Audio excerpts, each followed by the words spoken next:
Take a look at these two lines. One shows how most children are taught languages. The other shows how they naturally learn them. I think the difference will surprise you, and perhaps the difference could completely change how your family approaches languages. By the end of this video, you'll understand these learning patterns so well that you'll know exactly how to work with your child's natural abilities. But here's what most families want to know. Go Gai is number 1.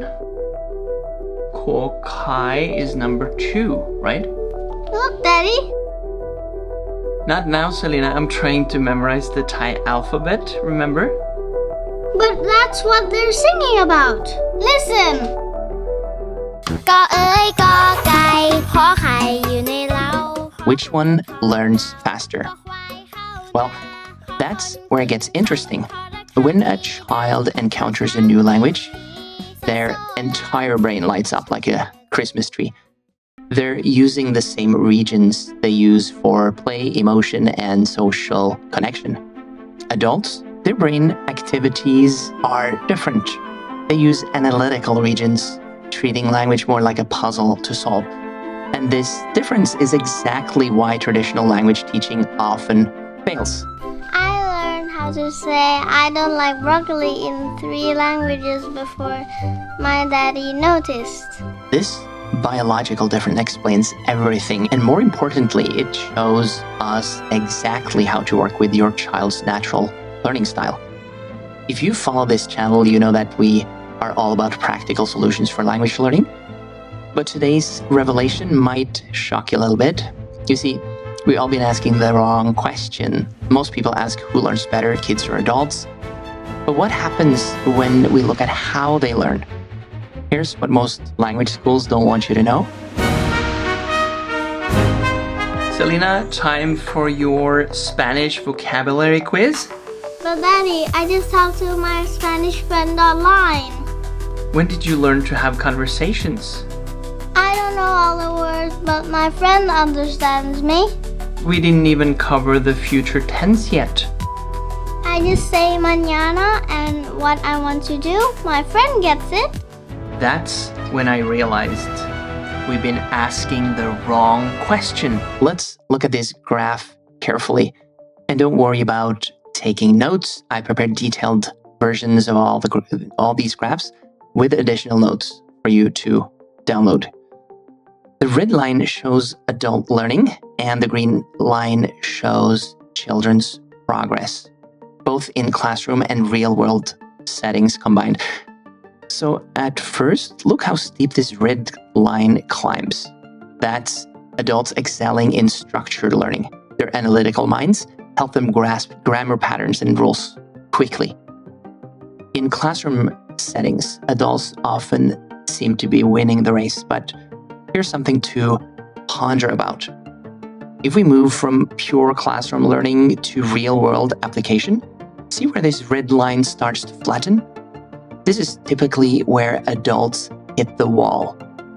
The same analytical approach that gave them their early advantage now holds them back. So meanwhile, the green line here, you see that? That's children's progress. It starts slower in structured settings, but here's the strange thing. There's no plateau here when moving to real-world use. Children keep progressing steadily until they eventually surpass adult learners. This is the power of natural learning at work.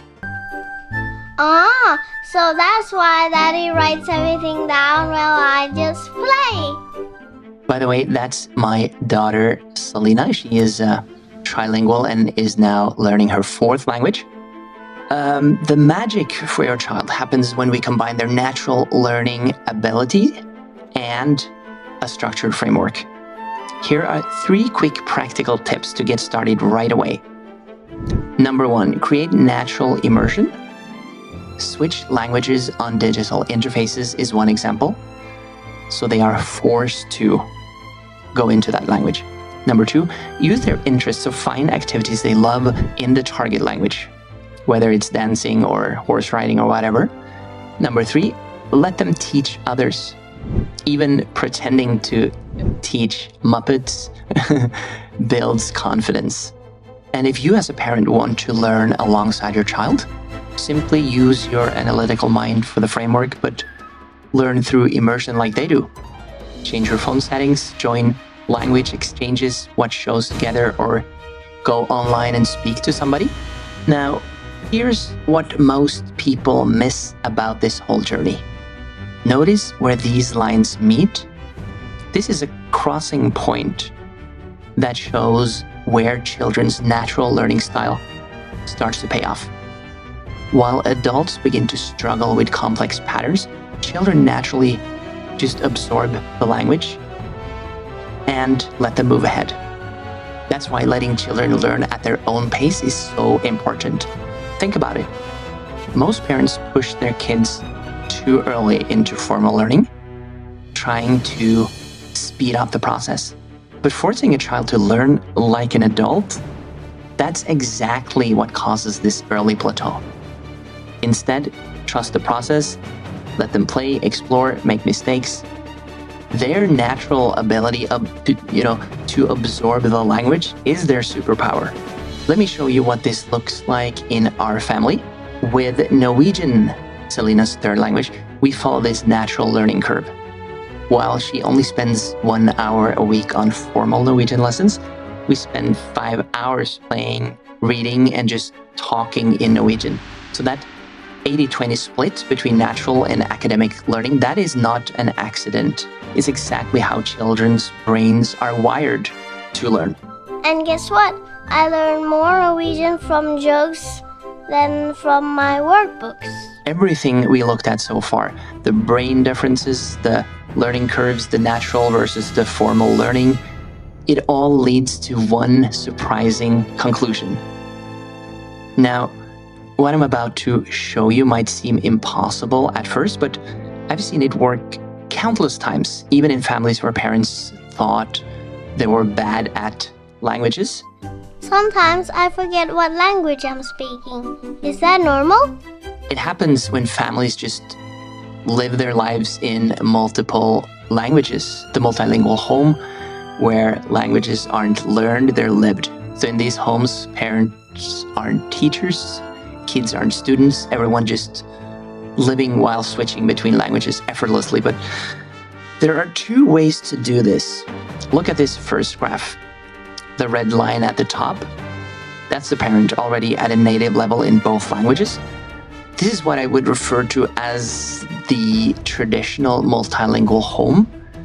The green line shows their child's natural progress, starting from zero but rising steadily toward the native-like ability without any formal teaching. Notice something remarkable here. This green line shows none of the plateaus or struggles we saw earlier. This is pure natural acquisition at work, the ideal scenario. Why is it fun to swim or to learn how to swim? Because it's fun.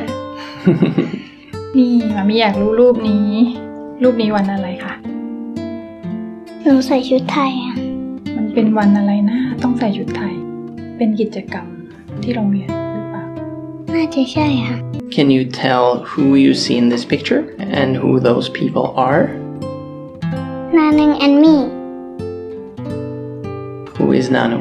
Nanning is my aunt. What does she do? Take care of me. I know what you're thinking. What if you're not already fluent? What if you're learning alongside your child? That's where this second graph comes in. Here, both lines start from the beginning. Notice how neither line looks like our first graph. The parents' line, the red one, shows slower but steadier progress. No quick wins, but no frustrating plateaus either. And the child's line, the green one, shows how they benefit from this more natural approach. Now, you might be wondering, can families create this environment when parents are learning alongside their children? To be honest, it's incredibly challenging to replicate that natural multilingual environment when parents aren't already fluent, but it can be done. And here's what's interesting. While we probably can't fully recreate a true multilingual home, we can borrow the key elements that make them so effective. Some families do this by 1. Having one parent learn alongside the child while the other one is fluent. 2. Creating dedicated language times during the day. 3. Building a community with native speakers. 4. Using au pairs or language tutors as part of the family. Wanna know my secret? I pretend that my dolls only can speak Spanish, so I have to speak it. Whether you're in a traditional multilingual home or creating your own path, these learning curves show us something powerful. It's not about finding the perfect way, it's about understanding how your child naturally learns and working with that pattern, not against it. Do you remember these 2 lines we started with? Now you understand they're not just about who learns faster, they reveal the natural rhythm of language learning. When we work with these patterns, something remarkable happens. Both kids and adults succeed, just in different ways. Let your child's joy in discovery guide your language journey, and remember, if you're learning alongside them, you already have everything you need. Your analytical mind for the structure and your child to remind you how to learn through play. We are here to support you on this journey. As someone who taught 2 languages for over a decade, and with Selena now happily exploring her 4th language, we know methods that work. Whether you're raising a multilingual child or teaching them a new language, you'll find practical strategies in our other videos. The graphs we explored today are available for download below. See you in the next video. Bye. Raised in Thailand, here's a YouTube channel for parents with language learning children. If you wanna learn more, subscribe to Raised in Thailand. The channel that you love is Raised in Thailand. With getting